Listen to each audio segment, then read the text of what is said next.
muhimu. Wakati nilisimama hapa Suswa, muliniambia ya kwamba shamba ya Kedong ambayo iko hapa, mungependa sehemu yetu, sehemu hii ya Narok, kwa sababu muko na sehemu yenu kwa hiyo shamba ya Kedong, mukaniambia ya kwamba niweke mpango ili watu wa Narok wapate sehemu ya hiyo shamba ya Kedong. Mimi nimekuja hapa leo kuwaeleza. Waswahili wanasema ahadi ni nini? Na dawa ya deni sinikulipa. Sasa hapa Kedong, mbeleni serikali ilikuwa imewapatia ekari 4,000. Mimi nimeenda nimetafuta pesa ya serikali, nimewanunulia ekari zingine 6,000. Sasa pale Kedong mutakuwa na shamba ekari 10,000. Na mimi niko tayari kuwapatia title deeds. Ile mimi nangojea ni nyinyi munipatie majina ya beneficiaries kwa wizara ya ardhi, ndio tuwaletee title deeds. Mukinipatia hizo majina, wiki ijayo, ndani ya wiki moja peke yake title deeds zenu zitakuwa tayari. Narok hoye! Narok hoye! Kuna jambo lingine tulikubaliana na watu wa Narok. Tulikubaliana mambo ya Mau, si ndio? Hii Mau imekuwa ni mahali ya kufanyia siasa miaka nenda miaka rudi.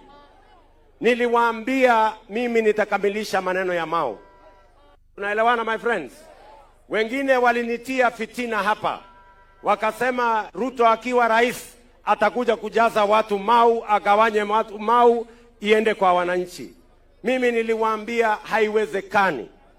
Leo watu wa Narok munisikize vizuri.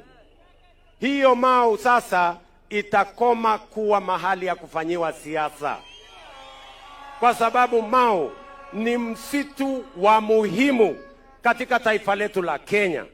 Msitu ambayo inatusaidia tuwe na mito ambayo itatusaidia kwa kilimo, kwa ng'ombe zetu, kwa ufugaji na kazi ile ingine yote.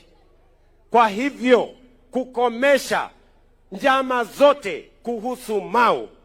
Hakuna mtu mmoja ameongezeka tena Mau baada ya mimi kuwa rais. Ile imefanyika ni wale walikuwa ndani, tumewaondoa zaidi. Na leo mimi nimekuja hapa na title deed ya Mau, nipatie county government ya Narok, ili kusiwe tena na taswishi kwa maneno ya Mau. Sasa itakuwa chini ya county government ya Narok kwa niaba ya wananchi wa Narok County na wananchi wa taifa letu la Kenya.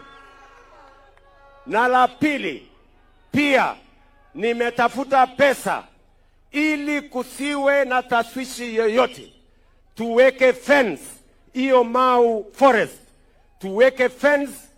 Awamu ya kwanza tunajenga kilomita 100 ya fence pale Mau, ndio kusiingie mtu mwingine, kusikuwe na taswishi tena, ijulikane hapa ni msitu na ni mali ya wananchi wa Narok na mali ya wananchi wa taifa letu la Kenya. Narok hoye! Narok hoye! Si ndio muliniambia nifanye?